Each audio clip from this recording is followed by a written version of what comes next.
Hey guys, this is Dodger and you're watching my show. So I've moved to another spot of my room.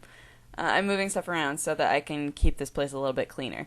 But the plus side, and possibly also the negative side, is that I now have my PS3 in here, along with a really craptastic TV. So now I can play PS3 from my bed. Doesn't that sound like it's definitely going to keep me on task and not procrastinating? So you guys remember those commercials that Dead Space 2 did? The ones that showed a bunch of really scared moms watching Dead Space 2 clips and then reacting really badly. The one where they aimed at not their target audience? Yeah, those ones. So a parents' advocacy group is like railing against EA now. Maybe next time don't round off your tagline with, "It's everything you want in a game, and your mom's gonna hate it." I don't know, I feel like any ad campaign that's going for the do it because your parents don't think that it's very cool approach is just kinda lame. So there are a bunch of guidelines for responsible advertising practices, and I think that they're trying to make it so that they've crossed a line there somewhere. But those guidelines are run by the ESRB, and the ESRB had to okay this ad campaign before it went out. So I'm not sure exactly what they think that's gonna do, but it did remind us all of how lame those ads were.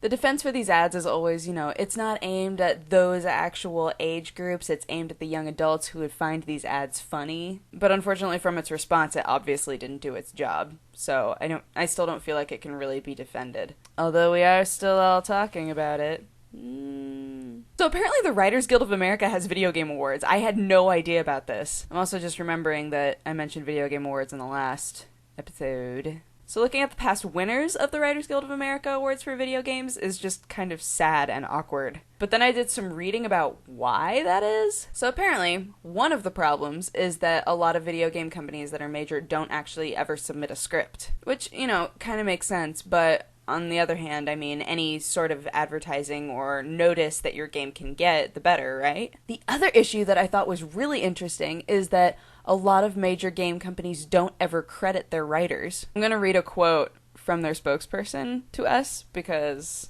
I really liked this. "It's an insult. As a guild of professional writers, we're not about to give an award to either a mystery person or to a company who can't be bothered to honor the workers who made their game." Can't argue with that.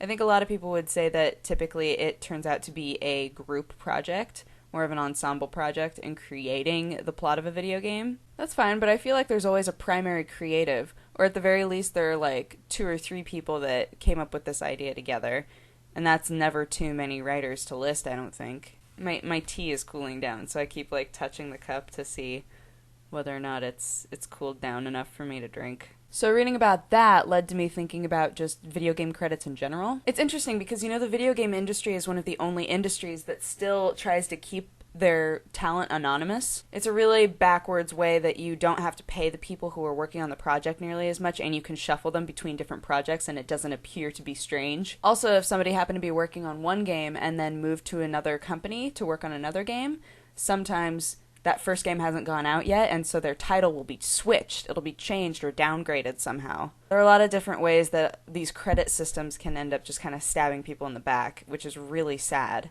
Oh gosh, so did you guys know that when Conan O'Brien was looking for a network to sit on, Microsoft came up to him and was like, "Hey buddy, you want to be on the Xbox?" I thought that was so funny.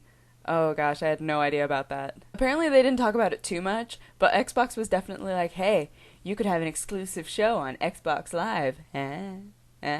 Which, I mean, if it had worked out, that would have been a really good play on Microsoft's part, because a lot of people love Conan O'Brien. I don't really blame Conan O'Brien for saying, that's a bit too much for me right now. Taking a leap of faith like that with your entire show would have been really hard. I don't think that anything's really been proven with like Xbox Live and PlayStation Network yet. There's nothing that really gives these talented people a reason to feel comfortable going in on deals like that. It'll be interesting to see who tries to take that kind of deal first. Like, with what big name. Oh, and then we'll have those awkward moments where it'll be like, oh, so-and-so is on Xbox Live, but then they got canceled and now they're on PlayStation Network. Flipping a channel and buying a whole new console are so different. So that's my show. Thanks for watching. If you would like to have a coffee with me, go ahead and click here-ish. There's also another coffee from the day before, so you can click here if you want to go to that one. And otherwise, I will talk to you guys again tomorrow or the next day, somewhere in there, and have a great beginning of the week.